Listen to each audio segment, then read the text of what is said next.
ಆರ್ತಿ ಅವರೇ, ನಾವು ಈ ಥರ ಎಂಗೇಜ್ಮೆಂಟ್ ಆಗ್ತಿರೋದು ನಿಮ್ಗೆ ಓಕೆ ತಾನೆ? ಹಲೋ ವಿಕ್ಕಿ ಬಾಬಾ, ಪಬ್ಲಿಕಲ್ಲಿ ಏನು ನಿಮ್ಮ ಪ್ರೈವೇಟ್ ಮಾತುಕತೆ? No more secrets. ಅದೇನೇ ಇದ್ರೂ ನಮ್ಗೆಲ್ಲರಿಗೂ ಕೇಳಿಸೋ ಥರ ಹೇಳಬೇಕು. ವಿಕ್ಕಿ ಬಾಬಾ, ಎಂಗೇಜ್ಮೆಂಟ್ ಅಂದ್ರೆ ಹುಡುಗಿಗೆ ನೀನ್ ನನ್ನ ಮದ್ವೆ ಆಗ್ತೀಯ ಅಂತ ಕೇಳೋ ದಿನ. ನೀವಿವತ್ತು ತುಂಬಾ ರೊಮ್ಯಾಂಟಿಕ್ ಆಗಿರ್ಬೇಕು. ಇನ್ನೇನ್ ಮದ್ವೆ ಆಗ್ತೀಯ ಅಂತ ಕೇಳೋದು? ಮದ್ವೆ ಆಗ್ಬೇಕು ಅಂತಾನೆ ಅಲ್ವಾ ಲವ್ ಮಾಡಿದ್ದು? ಲೇ ಡೌರಾಣಿ, ಚಿಕ್ಕವರು ಎಲ್ಲ ಕಡೆ ಮಾತಾಡಬಾರ್ದು, ಸುಮ್ಮನೆ ಇರೋ. ವಿಕ್ಕಿ ಬಾಬಾ, ಶುರು ಹಚ್ಕೊಳ್ಳಿ. ಈಗ ನೋಡಿ, ಎಂಗೇಜ್ಮೆಂಟ್ ದಿನ ನಾನು ಆರ್ತಿ ಅವ್ರನ್ನ ಪ್ರಪೋಸ್ ಮಾಡಿದ ದಿನಾನ ರೀಮೇಕ್ ಮಾಡಿ ತೋರಿಸ್ತೀನಿ.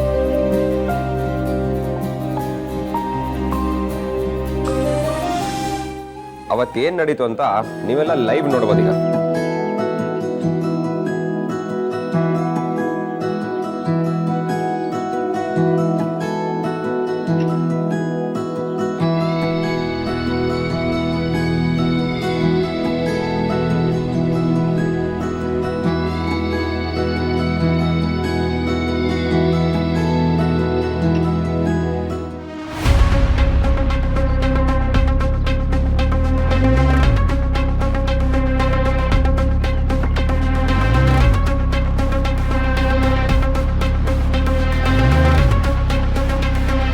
ಆರ್ತಿಯವರೇ,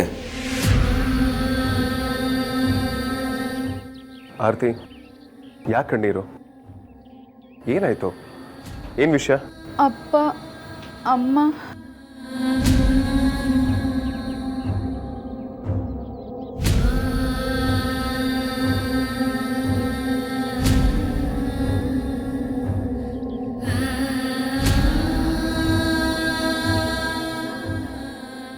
ಅಕ್ಕ, ಇಷ್ಟೆಲ್ಲ ಆದಮೇಲೆ ಮತ್ತೇನು ಇವಳು ರಗಳೆ ಅಂತ ನಿಮಗೆ ಅನ್ನಿಸ್ತಿರ್ಬೋದು. ಆದರೆ ನನ್ನ ಮನಸ್ಸಲ್ಲಿರೋ ಆತಂಕನ ನಾನು ಹೇಳ್ಕೊಳ್ಳೇಬೇಕು.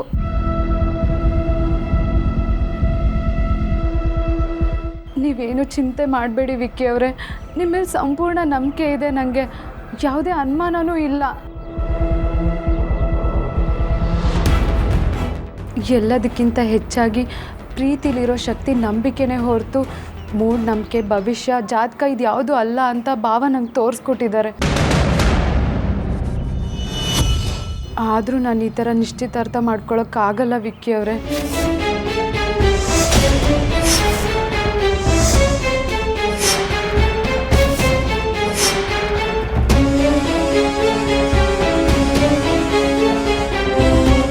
ಆರ್ತಿ, ಮತ್ತೆ ಯಾಕೆ ನೀನು ಈ ಥರ? ನೀನು ಆಗಲೇ ಹೇಳಿದೆ, ನಮ್ಮನ್ನು ಅರ್ಥ ಮಾಡಿಕೊಂಡು ಪ್ರೀತಿಸೋ ಜನರ ಮಧ್ಯೆ ಇದೊಂದು ಅವಕಾಶ ಅಂತ. ಆದರೆ ನನ್ನನ್ನು ಪ್ರೀತಿಸೋರು ಎಲ್ಲರೂ ಇಲ್ಲಿಲ್ಲ. ಅದೆಲ್ಲದಕ್ಕಿಂತ ಹೆಚ್ಚಾಗಿ ಅಪ್ಪ ಅಮ್ಮನೇ ಇಲ್ಲಿಲ್ಲ. ಬರೀ ನಮ್ಮ ಅಪ್ಪ ಅಮ್ಮ ಅಲ್ಲ, ವಿಕ್ಕಿಯವ್ರ ಅಪ್ಪ ಅಮ್ಮನಿಂದನೂ ಈ ಕ್ಷಣನ ಕಿತ್ಕೊಳ್ಳೋದಕ್ಕೆ ನನಗಿಷ್ಟ ಇಲ್ಲ.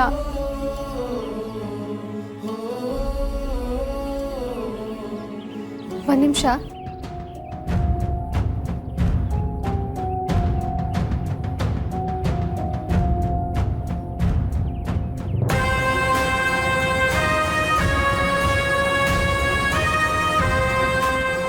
ಅಕ್ಕ, ಈ ಪ್ರೀತಿ, ಪ್ರೇಮ, ಲವ್ವು ಗಿವ್ವು ಎಲ್ಲ ನನಗಾಗಲ್ಲ. ಅದು ನಿನಗೂ ಚೆನ್ನಾಗಿ ಗೊತ್ತು.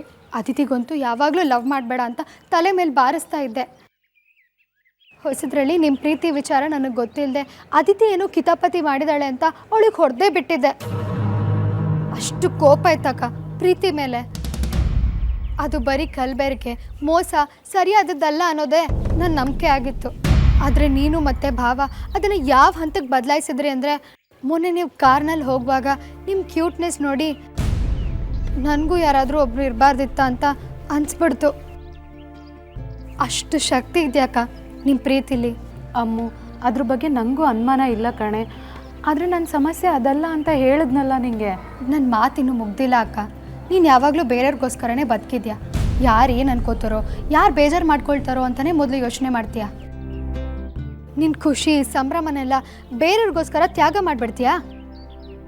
ಆ ಗೌತಮ್ನ ಕಟ್ಕೊಂಡು ಹೋಗೋಕ್ಕೂ ನೀನು ರೆಡಿ ಆಗಿಬಿಟ್ಟಿದ್ದೆ. ಆದರೆ ನಿನಗೆ ನಿಂದೇ ಅದು ಸ್ವಂತ ಜೀವನ ಇದೆ ಅಕ್ಕ. ಅದರಲ್ಲಿ ಕನಸು, ಸಂತೋಷ, ಸಂಭ್ರಮ, ಸಡಗರ ಎಲ್ಲದಕ್ಕೂ ಅವಕಾಶ ಇದೆ. ಯಾಕಮ್ಮು ಇದನ್ನೆಲ್ಲ ಹೇಳ್ತಿದೀಯಾ? ನೀವೇ ನನ್ನ ಸಂತೋಷ ಸಂಭ್ರಮಕ್ಕೆ ಕಾರಣ ಅಲ್ವಾ? ಅಯ್ಯೋ ಅಕ್ಕ, ಪ್ಲೀಸ್ ಒಂದೇ ಒಂದು ಸಲ ನಮ್ಮನ್ನೆಲ್ಲ ಮರೆತು ನಿನ್ನೊಳಗೆ ನೀನು ನೋಡ್ಕೊ. ಇಷ್ಟು ವರ್ಷದಲ್ಲಿ ಯಾವತ್ತಾದರೂ ಒಂದೇ ಒಂದಿನ ನಿನಗೋಸ್ಕರ ನೀನು ಬದುಕಿದ್ಯಾ ಅಂತ. ಆದರೆ ಇವತ್ತೊಂದಿನ ನಿನಗೋಸ್ಕರ ನೀನು ಬದುಕ್ಬಿಡು. ಒಂದು ದಿನಕ್ಕೋಸ್ಕರ ನೀನು ಹೇಳು ನನ್ನ ಸ್ವಂತಕ್ಕೆ ನಾನು ಬದುಕ್ಬಿಟ್ರೆ ಆ ಒಂದು ದಿನ ನನ್ನನ್ನು ಬೆಳೆಸಿ ಪ್ರೀತಿಸಿದವ್ರ ಜೀವನದ ಕೊನೆ ಉಸಿರಿರೋವರೆಗೂ ಕಾಡಲ್ವಾ ಅಮ್ಮು? ಇಲ್ಲ ಅಕ್ಕ, ಖಂಡಿತ ಹಾಗಾಗಲ್ಲ. ನಿನ್ನ ನಿಶ್ಚಿತಾರ್ಥ ಆಗಿದೆ ಅಂತ ಗೊತ್ತಾದರೆ ಒಂದು ಕ್ಷಣ ನಾವು ಅಲ್ಲಿರ್ಲಿಲ್ವಲ್ಲ ಅಂತ ಅಪ್ಪ ಅಮ್ಮ ನೊಂದ್ಕೋಬೋದು, ಸ್ವಲ್ಪ ಬೇಜಾರು ಆಗ್ಬೋದು. ಅದೇ ಅಮ್ಮು, ಅದೇ ನಂಗೆ ಬೇಡ ಅಂತ ಹೇಳ್ತಿರೋದು. ಆದರೆ ಅದ್ರ ಮುಂದಿನ ದಿನ ನೀನು ಯೋಚನೆನೇ ಮಾಡಿಲ್ವಲ್ಲ ಅಕ್ಕ. ಮುಂದಿಂದ ಏನು? ನೀನು ಅವ್ರು ಕೊರಗ್ತಾರೆ, ಅವ್ರಿಗೆ ನೋವಾಗುತ್ತೆ ಅಂತ ನಿನ್ನ ಆ್ಯಂಗಲ್ನಲ್ಲೇ ನೀನು ಯೋಚನೆ ಮಾಡ್ತಿದ್ಯಾ. ಆದರೆ ಈ ಎಂಗೇಜ್ಮೆಂಟ್ ವಿಚಾರದಲ್ಲಿ ಏನೆಲ್ಲ ಆಗಿದೆ, ಅವ್ರು ಎಷ್ಟೆಲ್ಲ ಒದ್ದಾಡಿದ್ದಾರೆ ಅಂತ ನಿನಗೆ ಪೂರ್ತಿಯಾಗಿ ಗೊತ್ತಿಲ್ಲ. ಅವ್ರು ಅಷ್ಟೆಲ್ಲ ಹೋರಾಟ ಮಾಡಿದವರು ನೀನು ಖುಷಿಯಾಗಿರ್ತೀಯ ಅಂತ ಗೊತ್ತಾದಾಗ ಸಮಾಧಾನ ಮಾಡ್ಕೊಳ್ಳಲ್ವೇನಕ್ಕ?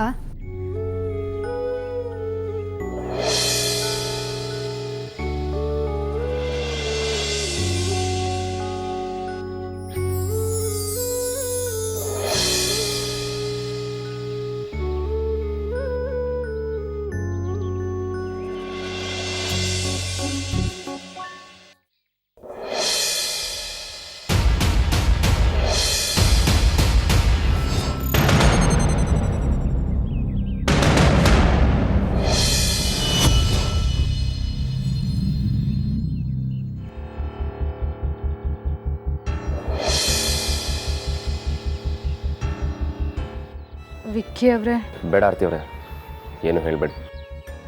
ನಿಮ್ಮ ಮನಸ್ಸು ಏನು ಅಂತ ನನಗೆ ಚೆನ್ನಾಗಿ ಗೊತ್ತು.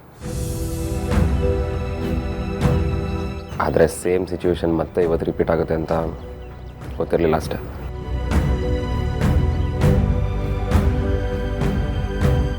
ಈಗಾಗಲೇ ಒಂದು ಸಲ ಕದ್ದು ಮುಚ್ಚಿ ಮದುವೆ ಆಗೋಕ್ಕೆ ಹೊರಟಾಗ ನೀವು ಅದನ್ನು ಬೇಡವೇ ಬೇಡ ಅಂತ ರಿಜೆಕ್ಟ್ ಮಾಡಿದ್ರಿ.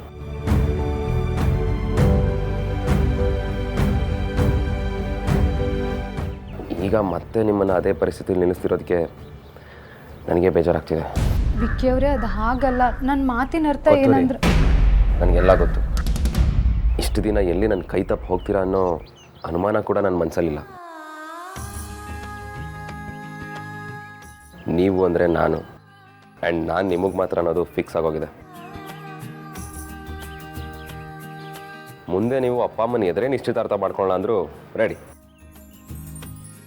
ನಿಶ್ಚಿತಾರ್ಥನೇ ಬೇಡ, ಸೀದಾ ತಾಳಿ ಕಟ್ಟು ಅಂದ್ರೂ ನಾನು ರೆಡಿ.